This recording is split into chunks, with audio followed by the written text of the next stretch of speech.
Let's say you have $1,000. How would you invest it? And what are your options? Is $1,000 enough to start investing? Well, we're going to answer all these questions and many more in the easiest and most simple way possible so that everyone can understand, especially beginners to whom this video is intended. Thank you for clicking and welcome back. I'm your host Kim and you're watching your favorite channel where you learn all the best tips and tools to achieve financial freedom in just under 10 minutes. Let's start by the most basic question. What does it mean by investing? Well, an investment is an asset or a set of assets that put money in your pocket, whether in short term or long term. For example, let's say you purchase a property, apartment, house, villa, or whatever, for $100,000 with the intention of renting it out to people. There are two ways you are making money out of such investment. Firstly, let's say you are charging the people who are living in your house $830 a month. That becomes $10,000 a year. So every year you are making $10,000 in rental income, which is 10% of what you originally paid for the house. This means that in 10 years' time, you will have paid off the $100,000 that you have put in or invested in that property. Beyond that, every year you'll be making $10,000 considering the rental costs are stagnant, which they never are.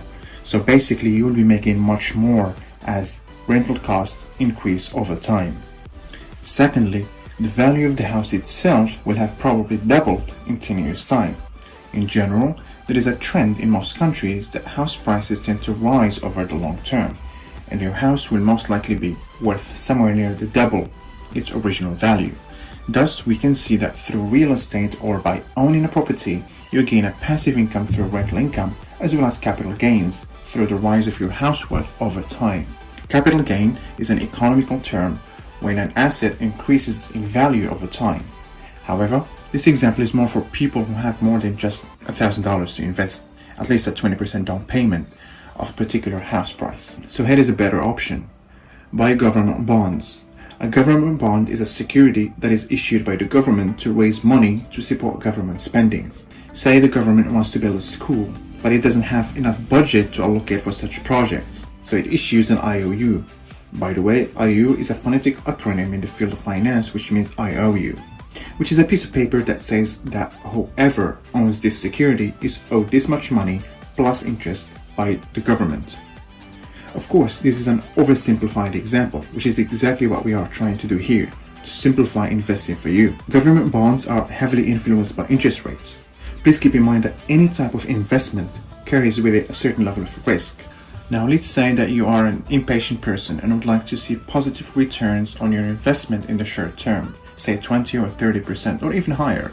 Then you might need to consider investing in the stock market. For example, Amazon's stock price increased over 80%, Google's stock price rose by almost 30%, and so on.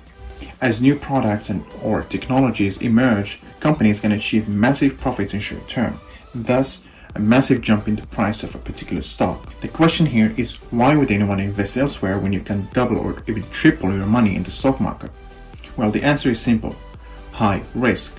When it comes to government bonds, the risk is way less compared to investing in stock, because when it comes to private companies, there is a risk that company might fail and go bankrupt, or it might report negative revenue, or even a tweet sometimes can drive the stock to a dive. The company might release a product, and if the public doesn't like that product, that can make the stock price to go down. So investing in the stock might very well generate high return, but the profit is accompanied with high risk as well. What you must determine for yourself before deciding in what to invest is how much risk are you willing to take. If that $1,000 is all that you have saved up, maybe it isn't the wisest to invest all in the stock, unless of course you are willing to take that risk. One way investors minimize their risk in the stock market is by investing in an index. What is an index, you might ask? Well, index funds are investment funds that follow a benchmark index, meaning when you put your money in an index fund, that cash is used to invest in all the companies that make up that particular index, which gives you a more diverse portfolio than if you were buying an individual stock. So an index fund is basically a number of companies grouped together to form a specific index. In the US, for example, the S&P 500 is the most famous one, which tracks the top 500 US companies. Now, of course, not all of the 500 companies achieve profit each year, but most of it do. Thus, their stock price will increase as a result. Analyzing historical data The average return rate for the S&P 500 since 1920 was around 10%. And here are my top favorite indexes. The VOO Vanguard 500 Index Fund. Number 2 is the QQQ Index Fund by Invesco. And the third is Fidelity Zero Total Market Index Fund. But this leads us to the next question. How do you buy shares in an index fund? I mean, where do you start? Well, back in the days, you had to contact someone who is called a broker. A stockbroker was a physical person who you would call on the phone and say, "Hey Bob, I want to place an order of this number of shares in X company over Y company," and so on. And then Bob would type some stuff into his computer or a piece of paper, and then he will own shares in the company of your choice or an index fund. Thankfully today we don't have to talk to Bob or anyone else for that matter, because there are loads of online brokers instead. Brokerage firms have created apps so that you can purchase shares from the comfort of your smartphone while lying in bed. All you have to do is download one of these apps, sign up, put some money into your account, and voila, you can start investing. And of course, last but not least, is the best and the safest risk-free long-term investment is to invest in gold. Gold has always been the currency for trading till today. You can buy as much as you possibly can afford and keep it in a safe somewhere. And again, analyzing gold prices over the years, it is always on the rise.